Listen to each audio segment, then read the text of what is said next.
Good evening, all. Hope you can hear me. So, if you do, please just type in yes or anything like that so I know everything is okay. And okay, perfect. Thank you so much for confirming that. All right. Welcome to our very, very first online patient meeting today.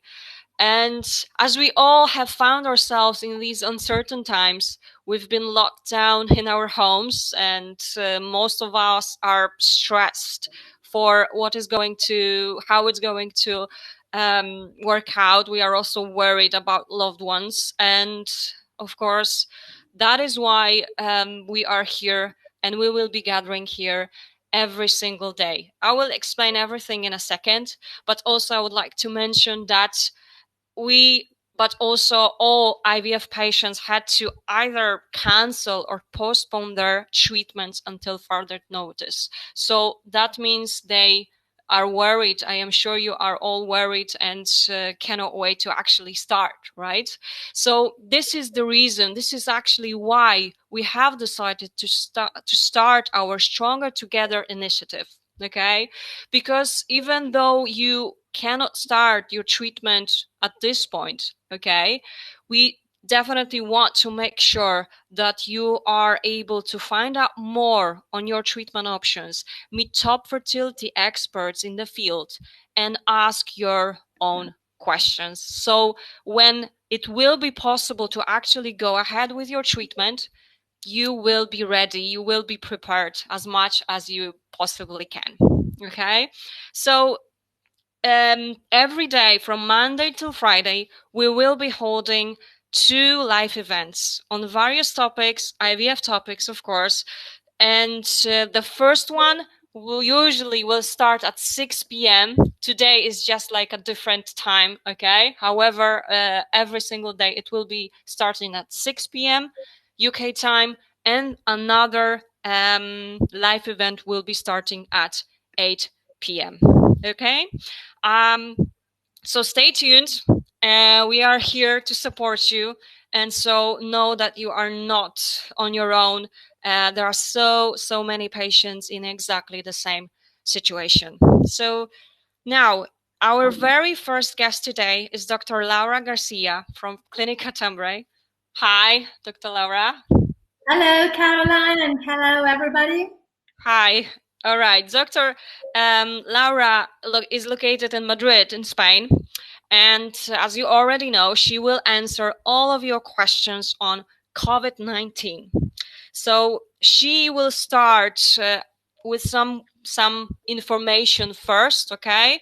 And then we will answer the most common questions on that topic. And after that, you will be able to ask your own questions as well. You need to type all of the questions in the chat section, and all of those will be shown on the screen, and Dr. Laura will be answering them also one by one. Okay, and again, this is being recorded, so you will be able to rewatch it in the next few days. Well, I guess that will be it from me at this point. So, Dr. Laura, are you ready? Yes, thanks a lot, Caroline. Perfect. Thanks so much. Go ahead then. So first, thanks for your time for connecting to this webinar and Q&A session. I'm Dr. Laura. I'm working at Tambre Fertility Clinic in Madrid, and I'm here to explain you a little bit all this situation that COVID could, involved in your fertility treatment. So first of all, of course, you all know that this COVID-19 situation is temporary. So we need to concentrate probably in 1 to maximum 3 months. All the specialists could be, in the position to try to decrease this pandemic, and we can go ahead with our lives and our treatments.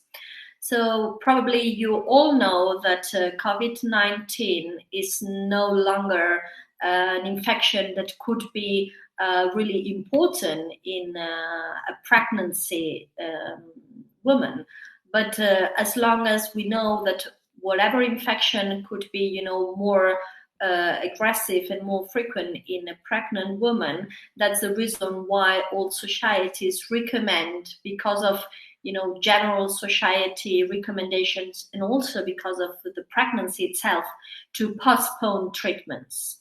Okay, so the part is that the majority of treatments has been cancelled. So the ones that were, ongoing, we have frozen the embryos. So after that, I will answer if this is going to impact negatively to our treatment. That of course not. And the other treatments that have not been started will be postponed. And once we have the confirmation that this pandemic is controlled and we have the real security that we can start, we will be there to start with your treatments the sooner the possible with all the guarantees. Okay? Thank you, Dr. Laura, for the introduction. And as I've mentioned, we already do. We just wanted to let you know that there are some questions going around. So I'm sure many of you already were thinking about those questions. But let's start with that one. Okay, how can COVID-19 influence patients' treatment and the effectiveness of future treatments as well? Yeah, so the most important impact is the part that we've been postponing all these treatments, but by contrast, the effectiveness will not be reduced, because of course we will continue with all our standards, with high technology, and of course with the COVID-free laboratories to confirm that everything is 100% control and there is the same effectiveness than before this situation. Mm-hmm. Okay. Thank you for answering this one, this question, of course. And as you already mentioned, yes, many patients that simply had to stop their treatments, and they were like, so this is the question, right? Since my embryos have been frozen, will my chances of success decrease when I resume my IV treatments? Because many patients were just considering going for fresh cycles, and suddenly they have found themselves they need to actually go for a frozen one. So let me explain, Caroline, and all the audience, that there are some protocols that do recommend to freeze all embryos and transfer in a frozen embryo transfer to be able to control much better the endometrium receptivity. So I understand some patients can be frustrated because they cannot go for a fresh embryo cycle, but we have a lot of experience and we have very good results in terms of ongoing pregnancy with frozen embryo transfer, because this really helps us to reduce the time of estrogen therapy before the transfer, and then the endometrium receptivity will be more balanced. So there is the good part of doing frozen embryo transfer, and in our clinic it's more or less the same. There are no big difference between a fresh and a frozen embryo transfer. Mm-hmm. Perfect, thank you. And so are you able to provide us with like perhaps the percentage, what kind of difference we are talking about? Yeah, in our clinic it's around 5 to 10% maximum the reduction in frozen embryo transfer, because as I said, in a fresh cycle usually it's more long the time that the patient is taking the estrogen therapy. So when we're going for frozen, the window embryo receptivity, endometrium receptivity, will be better because the estrogen therapy will be around 2 weeks. And we know that's the reason why we have such a very good high success rates with frozen embryo transfer. And thank you again for explaining this. And let me go to the next question we have. Do fertility treatments weaken my immune system and make me more likely to get COVID-19? Not really. This is not an evidence-based, sentence. So there is no evidence that during fertility treatment we have a reduction in our immune system. By contrast, during pregnancy, yes, we can reduce our immune system, and we're a little bit more in high risk to have whatever infection, not only COVID, but also another type of infections. And especially this is more in the third trimester. Okay, so that's the most important time during pregnancy, where we need to try to take care and try to avoid the maximum contact with this infection, because this has not been proven, but there are some pregnants. The good aspect is that that the data is not reporting a lot of cases, but yes, it does exist some cases in the third trimester pregnancy having negative success, such as prematurity, or such as problems with high blood pressure. All right. Thank you so much for giving that information to us as well. And let me go to the next question. So, should I start the planned hormonal stimulation or wait for the situation to normalize? Yes, that's absolutely right. The recommendation is to wait till the situation has been normalized, because if we start right now and we do not know when the embryo transfer could happen, so 1 month, this is not positive for the transfer, because this is going to be such a long therapy, estrogens, and this is going to decrease the success rate. So it's really important to talk with the doctors, to talk with all the experts, and confirm when we do have the recommendation that everything has been controlled, and then at that moment start. Okay, thank you for that advice as well. It's okay. And now let me go to the next question. Okay, so how can we prepare for IVF now during the quarantine? The idea is to use the time that patients spend at home. Yeah, so it's very important to try to continue with the exercise and continue with a good diet, rich in vegetables and fruits. Continue all vitamins that we have recommended to start with, not only folic acid, but also antioxidants or melatonin, whatever. So then we need to focus to continue with all pre-treatment part, with very good diet, supplements, and also exercise, to try to improve the moment where we are going to start with your treatment. Okay, thank you. That is true, right? So we definitely should focus on just getting prepared for the actual IVF treatment, even though we are not able to just go ahead with it now. Yes. Correct. Okay, thank you for that as well. And now, what effect can COVID-19 have during pregnancy? Are pregnant women more likely to get coronavirus? I believe there were some cases, yes, where when women actually gave birth already and they were infected. Correct. So I said the frequency of if there is a big percentage of pregnant having COVID, the answer is no. But again, data is very small to confirm that. But an infection that is increased in pregnant women. By contrast, yes, we have many articles from China and other countries that it could be a higher miscarriage rate in the first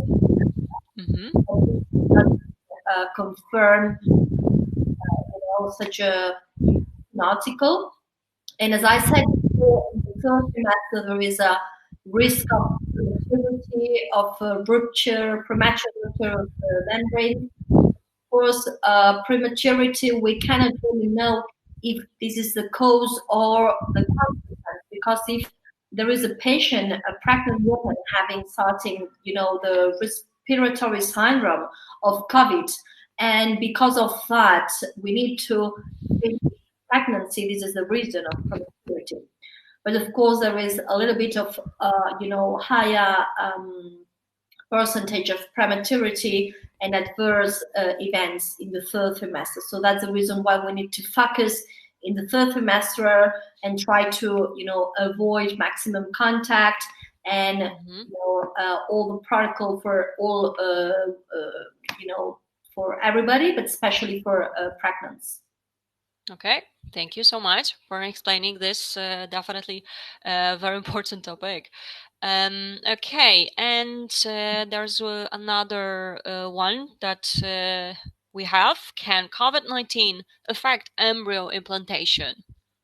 So what we know is that even having a symptomatic process of COVID-19, COVID-19 has not been, investigated in the uterus or in the ovaries. So it should not affect. But of course, if we're having, high fever and, whatever symptoms, yes. So that's the reason why probably when we are going to start with the treatments, we're going to ask for COVID-free patients. So to confirm that this is, in the maximum security that the treatment can start and there is no risk about this problem. Perfect. Thank you so much for this as well. And let me go straight to this one. What about the safety of donors and recipients? Can COVID-19 be transmitted on the recipient if the donor was a carrier of the virus? So the data of the articles that we have is that there is no possibility that COVID will be transmitted because of the liquid, because of the follicular liquid. So this is, something that we think it's not possible. By contrast, probably we will recommend to start all patients and donors with COVID-free, tests. So to maximize security and avoid all these problems. But again, there has not been any reported that donors having egg retrieval could transmit with the follicular liquid, with the eggs, to the recipient the COVID-19. Okay, thank you again for your answer for this question. And this one, are you still doing treatments at Clínica Tambre?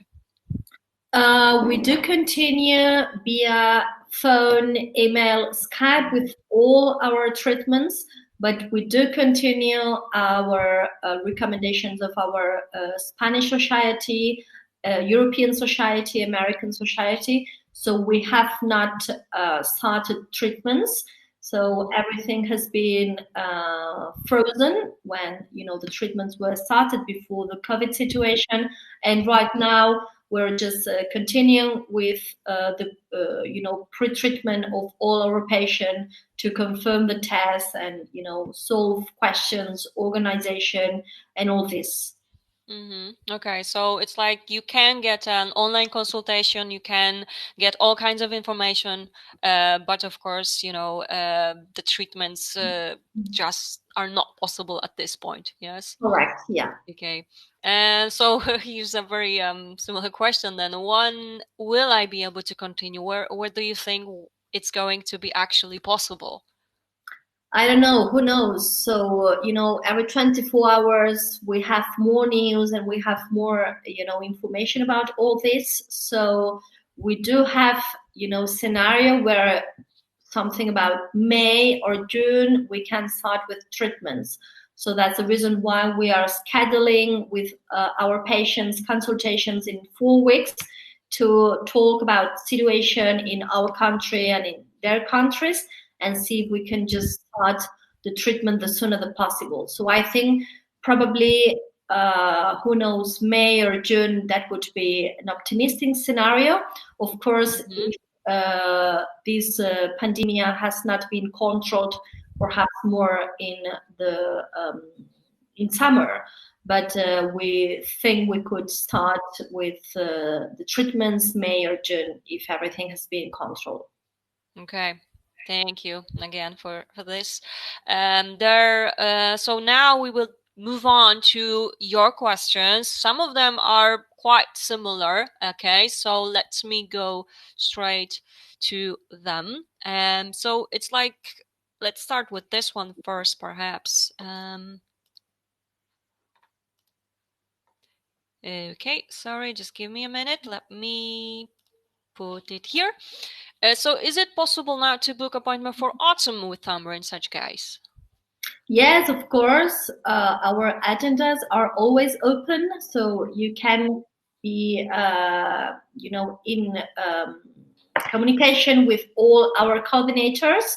So, of course, you can book a first appointment if you want autumn, but of course, if you want, there is free consultation via Skype, via telephone with me right now, so we can start talking about your case.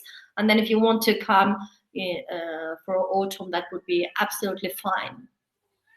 Perfect. Thank you so much. This one actually you have answered. Yes. When do you anticipate that the flying abroad ban is lifted in Europe in the summer? You already said that you are thinking about May, perhaps June, but there are no proof that it's definitely going to happen, right? Yeah, we know that there are some flights that have been, organized for May from some countries, but we need to wait and see how are the governments and all recommendations doing. Exactly. So for now, at least, we definitely need to wait for further information, right? Okay. So there's another question, which is actually quite important one, because for some of us, so for some patients, time is definitely crucial. And here's the question: is there anything that can be done for patients where treatment was bound to age 49? Are the chances not going to no, right? So is it possible then? Yeah. Yeah, so when we're talking about egg donation treatments, there is no difference if we're doing treatments in 46-year-old or 49 years old. So we know, especially for these women in this range, it is more particularly frustrating all this time that we need to wait. But the idea is that they are not going to lower their chances because of these months that we need to wait. Okay, and could you tell me if, let's say, someone was, the age limits, let's say 50, and someone was just, in the middle of the treatment, and for example, that person, might turn 50, like, very, very soon, let's say, or even was able to, start the treatment before, because you can do it, right? Is it like any advice for that, for such patient? I mean, for every patient, we need to, cooperate together and we need to talk about their case in the medical session. But of course, if that was accepted 2 or 3 months ago, so I would say we can go ahead 2 or 3 months after. So we understand this is a very dramatic situation for everybody, for, whatever treatment. So in my opinion, if everything was okay, we'll just go ahead if, there has not been any changes in their, medical aspects. Okay, perfect. Thank you so much for that then. Okay, and let me show you the next question we have. How will you ensure the safety of personnel and staff? So, of course, when we're going back to normality and starting our activity, we will test all personnel with a COVID test and be able to confirm that we are a COVID-free clinic. Okay, perfect. Thank you so much for that then as well. And okay, there's another question coming up here. Here it is. What can I do now? My referred me to an IVF clinic. I haven't had IVF before. So what you can do is, organize Skype consultation and talk with the expert to try to have all the data that is necessary, all the tests if possible in your country, and then just plan after this COVID situation when to start.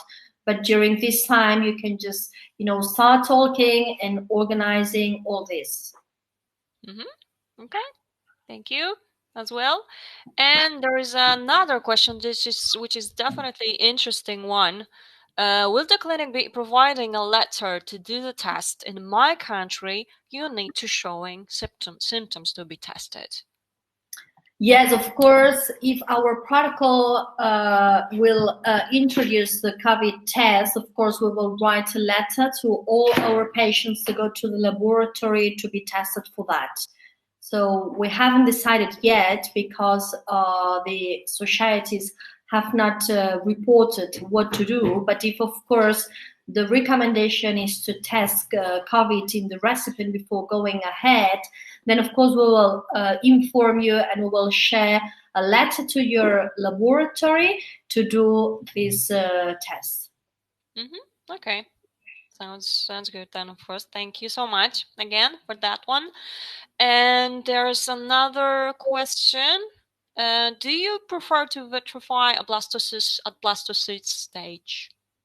Definitely. We're always doing treatments with the lung culture until blastocyst stage. And of course, our preference and our recommendation for the 100% of treatments, no matter if it's own IVF or egg donation, is to vitrify blastocyst because success rates are better, not only in fresh, but also in frozen embryo transfer.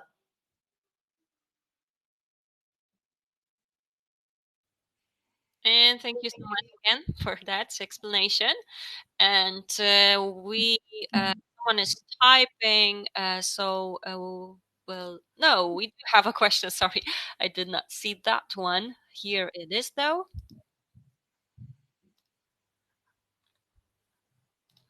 Yeah, here it is. What are the no in diet to avoid compromised chances of getting pregnant? No alcohol, caffeine, smoke that is known. My question is, which food is harmful for the uterus preparation? So yes, that's absolutely true. We need to avoid alcohol, caffeine, smoking, but also we need to concentrate in doing, rich diet, very rich in fruits, in vegetables.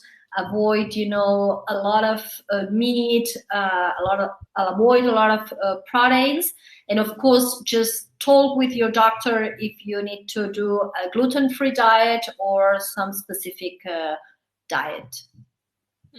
Okay, sounds clear enough. Thank you so much for this as well. And we have another question, a short one this time. What is the safe weight for pregnancy? So it's not only the weight, it's also the height. Okay, so the recommendation for a normal, BMI is to be less than 25. So at least it's absolutely compulsory to have a BMI less than 30. But of course, the recommendation is less than 25. So there are some calculators you can check in the internet where you can combine your height and your weight, and you will have the result. So BMI level. And do you, at the clinic, do you have like a maximum BMI? Yeah, so we do not accept more than BMI 32, 33 because it is very risky. But of course, we do take care of all cases and we do accept for first consultation all cases. And then depending on other pathologies and other, high risk characteristics, so we do select every patient. Okay, so it's just you just definitely need to do like a medical evaluation before actually being able to tell, yes, if it's possible or not. Okay, perfect. Thank you so much for that. Someone is typing, so let's give it a minute. We will be slowly finishing, so if you have any questions, just go ahead and type them all in, okay? I do have the question ready up here, so here it is. It's a longer one this time. You just mentioned that it is a good idea to get all of your pre-treatment tests now in our own country, but if we have no idea when we can come to Europe for egg donation, is that a good idea because the tests are only valid for a certain period of time? So should I wait for the pre-test because I may not be able to come at all since I turn 51 years from now, and treatment in Europe may not be possible if COVID postpones things for too long? Thank you for that question. Yeah, thanks for that question. So the majority of tests are valid for 12 months. So I would say, especially if you are in this age, better to start doing tests whenever you can, because if there is something we need to pre-treat, such as the thyroid or pre-treatment for sperm, whatever, then we will have enough time. By contrast, if you're just going ahead for the treatment, the test when you're doing the treatment, perhaps you need to postpone not only for COVID situation, but also for your tests. Okay, perfect. Thank you so much for that question again, and also of course for your advice. And we do have another one right here, so let me go straight to it. Do you recommend putting off testing my husband's sperm? So as I said before, I think if you can just try to do it right now or in 1 month, I would recommend to do it, because sometimes we need to do pre-treatment or we need to concentrate in any other treatments. So it is better not to postpone all this, because if we need to, to take curcuma or antioxidants, the recommendation is 3 months, because it's the time that new sperm is, created. So then we will not, take longer for the start of the treatment. Okay. Thanks so much again. And we have another one coming up here. So let me go to this one. Okay. Sorry, just give me a second. Oh, here it is. I heard about large cavity. What causes it? Is it something to worry about, or is it just like people have different heights? So large cavity, I suppose, is because of the uterus. So yes, we have different types of uterus. It is important the size, but it's more important to confirm if there are fibroids, if there are adenomyosis, and if there is something that could reduce the chances of implantation, and if there is something we can offer to try to improve the ongoing pregnancy. All right. Thank you again for the question and your advice, Dr. Laura. At this point, I don't see any questions, but this will be like last call. So if you have anything in mind and you would like to ask Dr. Laura, go ahead and do it now. Okay. Let's wait and see if anyone is typing right here. If not, we will be finishing as well. Okay, there is someone typing, so let's give it a second and see if it's a question for you.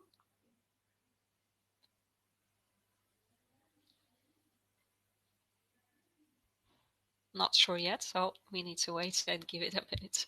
No and problem. Also, in the meantime, I would like to invite you all to our next event today, okay, at 8 p.m. UK time. Okay, so stay tuned, and hopefully I will be able to see you there as well. There is another question, so let me go straight to it. Here it is. Okay, what type of fibroids should we remove before treatment? So the aspect of fibroids is that we will need to take into consideration not only size but also location. So especially fibroids that are located in the endometriums, the ones that are called submucosal, are the ones that are 100% necessary to be removed. Generally speaking, the subserosals, or the ones that are in the external part of the uterus, shouldn't be removed, only if they are affecting in your lifestyle symptoms or if they are very, very large. and the ones that are in the wall have very important need to be reported if necessary or not for surgery. So it really depends on location and also the size. Okay, I understand. Thank you again for letting us know about that. There is one more question. I believe this will be our last question for today. So let's get to it. What is advisable to do during the 2 weeks waiting after transfer? So this is a very common question. So thanks. And the recommendation is just to avoid sex and exercise for 3 days after the embryo transfer. And then you can continue normal lifestyle. You can just walk, take flights if you need to go back to your countries. And we know that women that are laid down in their beds have less chances to implant. So recommendation is just to avoid sex and exercise 3 or 4 days maximum, and then normal life. They can just go walking. They can just go. They can just drive. So absolutely normal life. All right.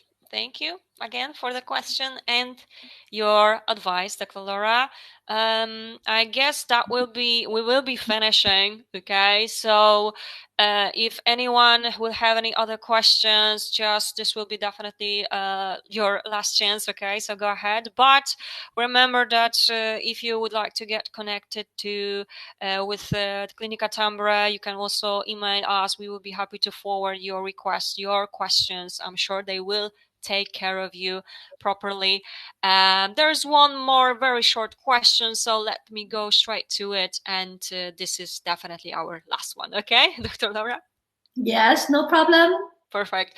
Do you prefer SET, blastocyst stage, embryo transfer, I believe, for... Yes. Sure. So Okay. thanks, Caroline. Yeah, we do recommend 100% of our treatments to do single embryo transfer, because we do have very high rates with single embryo transfer in the blastocyst stage.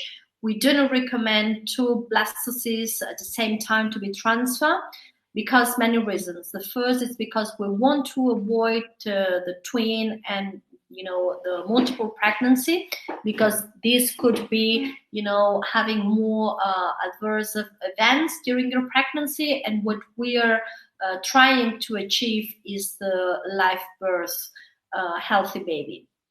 So 100% single embryo transfer, blastocyst stage. And the second reason why we recommend that is because sometimes there are other problems that are the reason why the embryos are not implanting, such as receptivity, such as coagulation, immunology, whatever, endometritis. So we do not want to lose 2 embryos at the same time. So at the same embryo transfer, we want to maximize in every case, but always single embryo transfer. All right, perfect. Thank you so much. And as I've mentioned, this was our last question. So thank you all for being here with us today, and Dr. Laura for joining us as well. I just wanted to let you know that there are some shout outs right here. So I just want you to see them just quickly. Here it is, the first one. Thank you, very informative indeed, and thank you so much. It was thoughtful to organize these webinars. Happy to be here and help you out as much as we can. So thank you for joining us all as well. There are more thank yous as you can see. Happy to show you those as well. Perfect. So once again, Dr. Laura, thank you so much for supporting our Stronger Together initiative. Okay, this is definitely very important for us, but also for all the patients. Thanks again for being with us, all of you, for your questions. And well, I just wanted to also add that it wouldn't be possible also without our partners. So those partners are Donor Conception Network, Nationality Fertility Society, fertility clinics abroad, eggdonationfriends.com, and whereivf.com. Also, I just wanted to remind you that you can find all of our Stronger Together events on our site, ivfanswers.com. And also, what is very important, remember, you can find there on that site over 1,966 questions that were actually answered by the top experts. So I am sure anyone will find it useful. So just to sum up, thank you again for joining our Stronger Together initiative. I will be more than happy to see you tonight at 8 p.m. UK time. But as I've mentioned, we are here tomorrow. We are here to also on Friday, as we will be here from Monday to Friday, twice a day. So I definitely encourage you to register and join our events. Thank you all. Thank you, Dr. Laura. It was a pleasure as always. And Thanks a lot and take thanks so care, much. guys. Have a good evening, you all, as well. Thank you. Thank Bye. you. Bye bye.